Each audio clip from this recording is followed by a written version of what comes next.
You first, when you take a look at both of these QBs, who had the most impressive start so far in the preseason? Well, to me, it was Shedeur. I didn't see any interceptions when he was out there. Didn't see anything like that.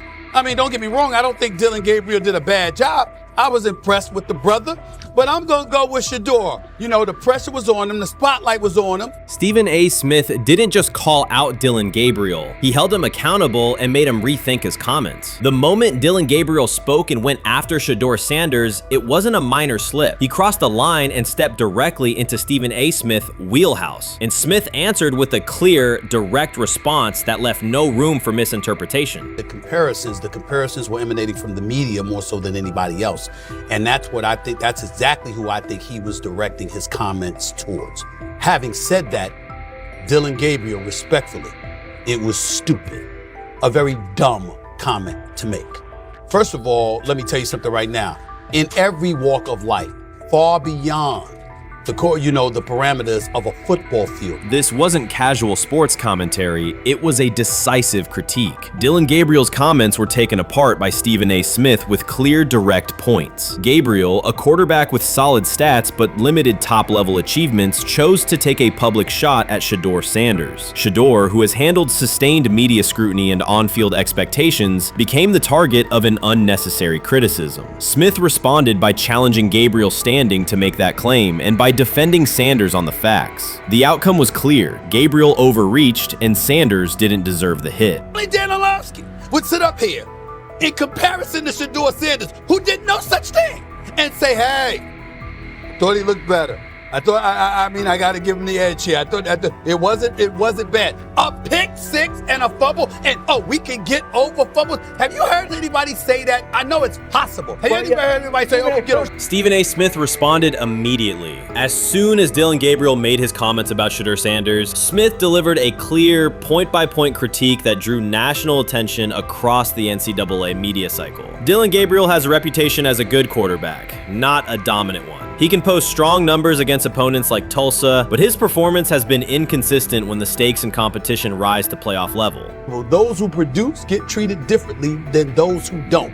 What he said echoes the mentality of all of America practically, and most certainly the world, as we see things being globalized more and more every day. It was a stupid, idiotic, immature comment, because clearly you were feeling the heat because a lot of people was talking about how Shedeur should be QB. Dillon Gabriel is a capable quarterback, but not a standout. Even so, he chose to talk down to Shedeur Sanders, a quarterback who has navigated constant scrutiny and pressure and still represents the future of a program that was struggling before he arrived. The comparison was weak. The criticism was unnecessary. Stephen A. Smith recognized that and dismantled Gabriel's argument with a clear, direct response. How the Browns react to this, how the locker room reacts to this, how Shedeur reacts to this, because it was a clear shot at Shedeur. But let's say Dillon Gabriel's talking about the media. How could you be a brand new quarterback in the NFL and the first time you get behind a mic after your first game, you throw the media under the bus? That's arrogance. Stephen A. Smith excels in moments like this. When Dillon Gabriel made his remarks about Shedeur Sanders, Smith responded with a focused, direct critique. He questioned Gabriel's standing to make that claim, noting that Gabriel has transferred between programs and has not been a Heisman finalist. Without theatrics, Smith laid out why Gabriel's resume doesn't justify taking public shots at Sanders. Smith's point was clear. Targeting Shedeur Sanders, a quarterback central to his program's future and consistently under intense scrutiny, was misplaced. Gabriel's criticism lacked the substance to support it, and Smith methodically showed why. Content today on his 42nd I want you to be meaner. Birthday. That's number one. Number two, after the game, the Browns head coach Kevin Stefanski said there was a mix-up in the routes and that players were in the area that they shouldn't have been. Look at Stephen A's face. Look at Stephen A's face. Look at Stephen A. Oh my Lord. The strength of Stephen A. Smith's response was that he didn't just address Gabriel's remarks. He challenged the image around him. Dillon Gabriel often presents himself as an overlooked contender ready to surprise. But the reality is that his profile hasn't commanded broad attention. It's a clear reminder that not every opinion carries equal weight. In defending Shedeur Sanders, Stephen A. was direct and precise. Shedeur isn't just a quarterback. He is Deion Sanders' son, which subjects him to scrutiny far beyond anything Gabriel has faced. Even under that pressure, Shedeur has maintained his composure, shown confidence, and delivered in key moments that helped revive a program many had written off. Stupidity, all of it. I thought it was a clear shot at Shedeur due to the fact that his Oregon coach threw a shot at Coach Prime and Shedeur during their meeting at Colorado last year. But you know what? The cream rises to the top. Let's see what happens this week. I see a lot of the media talking about they think it was about the media and not about Shedeur. And I think that's a chess move. For Dillon Gabriel to take shots at Shedeur Sanders was a miscalculation. Stephen A. Smith made the mismatch clear. Gabriel's attempt to shame Sanders was unnecessary and counterproductive. You don't target Deion Sanders' son when Deion has turned Colorado into primetime television. It underscored that Dillon Gabriel has often played with a chip on his shoulder because the spotlight hasn't followed him. He has been around long enough to compile numbers but not to earn broad respect. That's why going after Shedeur was misguided. Sanders, despite ups and downs, drives headlines. Gabriel's most notable headlines have been his transfers. Stephen A. Smith pressed that point without hesitation, challenging Gabriel's standing and leaving his argument looking like a forced throw that turns into a pick six. You know what? Still needs to thank me a little bit more for that restaurant I treated him and his family to, because it was big time, and stop embarrassing me by going places and trying to use coupons. That's how pathetic he is.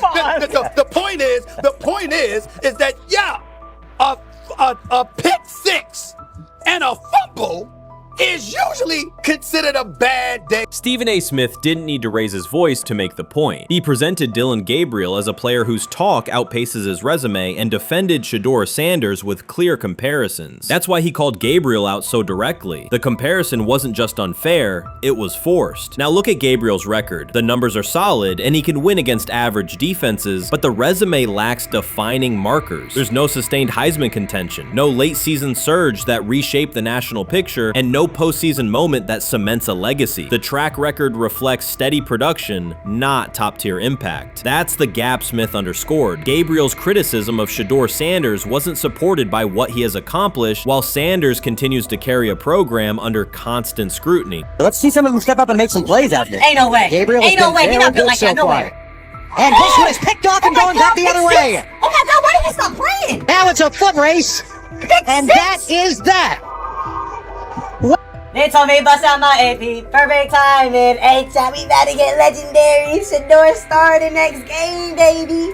Shout out Dillon though, you know what I'm saying? Bro, I love you, my heart. What am I bigger than cheese, bro? You know what I'm saying? But Shedeur got it. Shedeur Sanders is a national brand who draws viewers for both performance and result. Dillon Gabriel's attempt to diminish him read as resentment. And Stephen A. Smith called out the insecurity and lack of awareness directly. Colorado under Deion Sanders is prime time, and Shedeur sits at the center of that spotlight. If Gabriel expected the sports world to agree while he took a shot at Shedeur, he misread the moment. Smith dismantled the argument and questioned the credibility behind it. Gabriel will move on. He'll keep playing, give interviews, and have fans, but this exchange will trail his media profile as a reminder of a misstep. It's a clear example of a resume that doesn't justify taking public aim at a quarterback carrying that level of scrutiny and responsibility. For the Cleveland Browns preseason game today is that the way that some white folks watched Shedeur Sanders last week is the way that some black folks were watching Dillon Gabriel today. And it's not Dillon Gabriel for Dillon Gabriel's sake.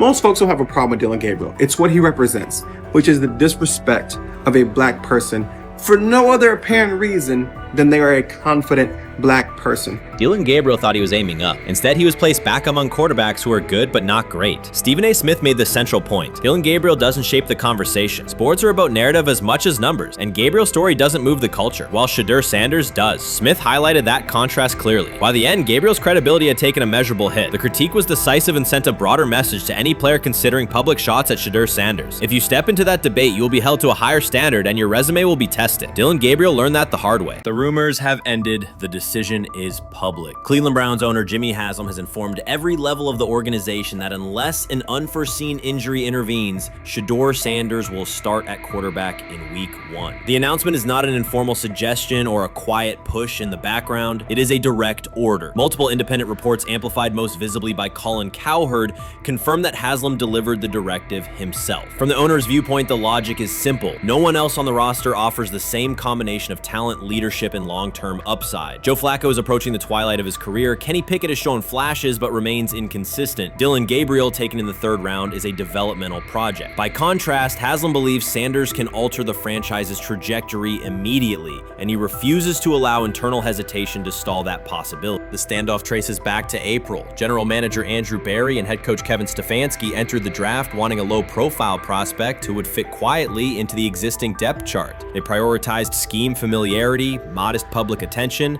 and a clear developmental timeline. When the board lined up, they reached for Gabriel in round 3, reasoning that an early investment would justify keeping a rookie on ice behind the veterans. But Sanders continued to slide, first through day 2, then deep into round 5. Haslam watched the names come off the board, convinced the league's bias against Deion Sanders' outspoken son was obscuring legitimate first-round talent. When Cleveland's 5th-round pick arrived and Sanders was still available, Haslam intervened. He did more than approve the choice, he overrode the original plan, making it clear that the organization would select Sanders and give him every chance to compete. From that moment on, the Browns' internal narrative splintered into 2 camps, those ready to accelerate around their owner's vision and those still trying to protect their original approach. Once rookie minicamp began, Sanders erased much of the speculation. He commanded huddles, processed coverages quickly, and delivered throws with anticipation that belied his draft slot. Teammates noted his willingness to accept blame for missed timing, then correct the error without dramatics. While Flacco and Pickett split most first-team reps, Sanders treated limited opportunities as full-speed auditions. During organized team activities, he identified blitz looks, redirected protections, and consistently found his second read when the primary route was covered. More than one defensive veteran told local reporters that Sanders looks like the best arm in the building. That assessment forced Berry and Stefanski to reevaluate their timetable. They could no longer label Sanders a long-term project without contradicting on-field evidence. Drafting Gabriel 2 rounds earlier had provided the staff an excuse to slow roll Sanders' ascent. Coaches could point to investment cost, meeting room familiarity, and installation comfort to justify Gabriel's snap share. Yet each practice rep in which Sanders outperformed the 3rd rounder weakened that shield. Behind closed doors, position coaches began requesting more Sanders film for cut-ups, and offensive assistants quietly shifted meeting questions toward concepts the rookie already executed well. By mid-June, Berry himself started describing Sanders not as a developmental asset, but as a competitive option. Those subtle linguistic changes signal the front office's recognition that the narrative had moved beyond their control. Haslam's history with quarterbacks is well documented. His pushes for Johnny Manziel, Baker Mayfield, and Deshaun Watson were high-visibility swings, each driven in part by a desire to generate excitement as well as wins. Critics highlight those choices to question his evaluation track record, yet Haslam perceives Sanders differently. Where Manziel carried off-field concerns, Sanders brings a reputation for professionalism. Where Mayfield's leadership style divided veterans, Sanders' approach has united receivers and linemen. Where Watson's trade involved unprecedented controversy, Sanders arrived at minimal draft cost. Haslam sees a rare chance to capture star potential without mortgaging the future, and he is unwilling to cede that upside to cautious pacing. Cleveland supporters, weary of revolving door quarterbacks, have rallied around Sanders with unexpected speed. Sales of customized Sanders number 2 jerseys surged within days of rookie minicamp. Training camp ticket requests spiked once local media circulated videos of Sanders making NFL-caliber anticipation throws during 7-on-7 periods. The mood in Northeast Ohio has changed from tentative hope to active belief. Longtime season ticket holders who once shrugged at preseason storylines now debate Sanders' footwork at neighborhood barbecues. Social media engagement for Browns content has climbed, driven by highlight compilations of the rookie threading seam passes between linebackers and safeties. All of this places Kevin Stefanski in a fragile position. If he opens week 1 with a veteran starter and the offense sputters, criticism will be swift. Each stalled drive will be interpreted as evidence that he ignored the owner's edict and the fan base's intuition. Conversely, if he named Sanders the starter solely under pressure, any early struggles could be framed as proof that Sanders was rushed, further exposing Stefanski to blame. The only sustainable solution is conviction. Either stand behind a veteran with clear strategic reasoning or embrace Sanders fully and structure the offense around his strengths. Splitting the difference, rotating series, delaying first-team reps, or using vague competition language will satisfy no one and likely jeopardize locker room clarity. Sanders' personal approach has reinforced Haslam's confidence. Instead of taking post-draft downtime, he traveled to Texas to train in full Browns gear at facilities near his father's home. The leaked clip of Sanders executing footwork drills in helmet and pads wasn't a marketing ploy. It was a glimpse into a quarterback visualizing Week 1 live. Team personnel who viewed the footage recognized purposeful rehearsal, cadence calls, pocket movement against simulated pressure, and follow-through adjustments based on imagined rush lanes. Observers asked why a rookie would conduct such intense solo sessions in May. The answer is straightforward. Sanders does not view himself as a developmental pick. He considers himself the starting quarterback of the Cleveland Browns and prepares accordingly. On pure ability, Sanders' arm strength ranks with the league average for starters. His accuracy to the intermediate middle, an area where the Browns' current scheme generates high leverage completions, has drawn consistent praise from receivers. The primary areas still under review are blitz recognition and live bullets and timing on deep outbreaking routes versus press coverage. Those developmental checkpoints are significant, yet daily practice reps show acceleration. In contrast, Flacco's mobility limits the boot action game that Stefanski installed to help Mayfield early in his tenure. Pickett can extend plays, but struggles to attack tight windows between linebackers and safeties, an essential requirement in Cleveland schematics. Gabriel remains an unknown at NFL speed. Thus, the competitive landscape favors Sanders sooner than the coaching staff originally planned. The franchise now stands at an inflection point. Haslam's mandate, the locker room's growing support, and the fan base's enthusiasm all tilt towards Sanders. The front office's earlier strategy, anchored in patience and quiet development,